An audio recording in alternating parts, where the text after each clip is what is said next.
Hey, what's up guys? My name is Jordan, and welcome to What Happens When You Mix Iron Man with Rue from the Hunger Games. Welcome to Nerdvana. Today is going to be pure speculation on my part, because today we're going to be talking about the future of the MCU, past Infinity Wars, in relationship with one specific and fairly new character, Riri Williams, aka Ironheart. When Riri Williams was introduced back in 2016 in the Invincible Iron Man comic line, she was met with a lot of criticism and also support from fans. Some people saw it as political correctness because supposedly they were just ripping off Iron Man and reintroducing the character as a black woman, to which I'll respond with this.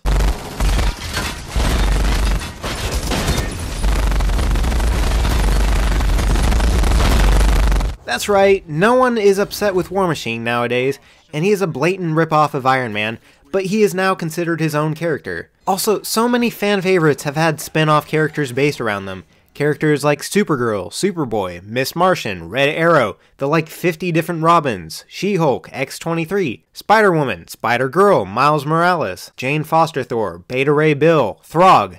Yeah, there's a frog version of Thor who used to play college football. Comics are weird like that. But there's no shortage of spin-off characters, which is what I consider Riri to be. But that is definitely not a bad thing. I've heard a lot of comments on the internet, and I'm not sure if these are thinly veiled excuses or genuine concerns that we should have heroes like Riri that celebrate diversity, but as original characters that don't tie into the past heroes. And I disagree with that, because these are original characters, but ones that aren't set up to fail. Now don't get me wrong, original content is great, but the largest grossing movies nowadays are sequels, reboots, or book-based. Fresh original content is rarely as successful as the things we already know we love, and most times it fails in comparison. As a comic book lover, I understand that it's hard to get someone invested in a character that's brand new, because you could be following the heroes you already know, and that's what happens with me. But it's much easier to get you connected and invested when the new characters are almost already familiar and a part of that known world. Not to mention, there's a multiverse in the Marvel and DC comics, so writers can do whatever they want on one Earth without really disturbing the events on another, which gives them unlimited potential. But personally, I really love Ironheart. I think she's a great role model and hero for kids growing up today. She's an inventor and classified as a super genius. She even had a full ride to MIT by age 15. In the comics, she reverse engineered one of Iron Man's suits, and then made her own prototype at the university. Tony Stark even helps her out by giving her an AI assistant, and she builds an even better suit and takes the name Ironheart. Not Iron Girl, not Iron Woman, Ironheart. Personally, I think Iron Maiden would have been pretty cool though. But simply put, she is a certified badass in my book. Yeah, she has notable similarities to Stark, and Stark would've and did notice someone like that. She's not Iron Man, she's her own character, just like Supergirl is her own character now. But now that I've sort of taken you through Riri Williams, let's talk about the MCU. Is she gonna show up? My money is on yes, for several reasons, but again, this is all speculation on my part. First off, Robert Downey Jr.'s contract is set to end after the Infinity War films, much like that of Chris Evans. So we'll obviously be seeing Tony in Spider-Man Homecoming, and then the 2 Avenger films, and then we don't really know. There could be another extension.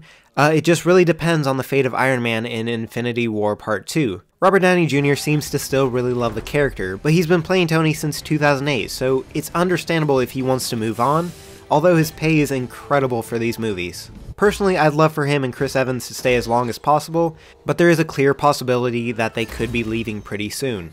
Now, the mantle of Captain America can be taken up by Sam or Bucky like they've done so in the comics, and there was even a deleted scene in Civil War that makes me think the writers are gearing towards Bucky.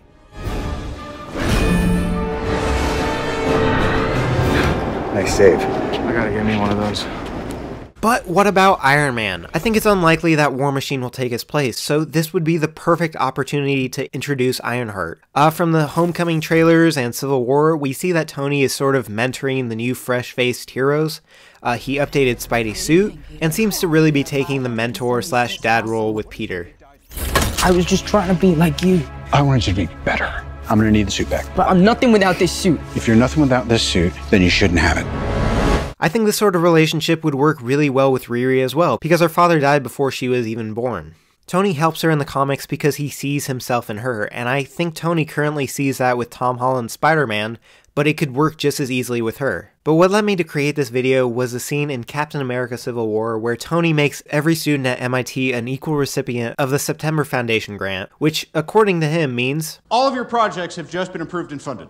As mentioned before, Riri starts at MIT when she's 15. If she's currently enrolled in MIT in the MCU, and has now been awarded money for her projects, she could easily start building her own suit. I don't think it's a coincidence that they included this scene and chose MIT. Yes, Tony graduated at the top of his class at 17 from MIT, but this scene seems more than just setting up the elevator guilt trip that causes Tony to pick a side in Civil War, as well as the problems with him and Pepper. Plus, with all the Easter eggs and hints we've seen in the past, I choose to believe that this scene is going to set up Ironheart in the future of the MCU. I could be extremely wrong. This is all based on a midnight thought that I just ran with, but we've seen the levels of forethought the writers at Marvel have. Like how far ahead they set up the Stark car crash, and slowly made Bucky to be the killer of the Starks with small clues and Easter eggs that make sense now. All things considered, I think this could be the same sort of situation. But I want to hear what you guys think. Would you like to see Ironheart in the MCU? If so, who would you like to play her? I think Amandla Stenberg, aka Rue from the Hunger Games, would be the perfect choice. But there's definitely more actresses who could pull off this character. Anyways, I'd be interested in your thoughts and theories. Do you think I'm right? Do you think I'm wrong?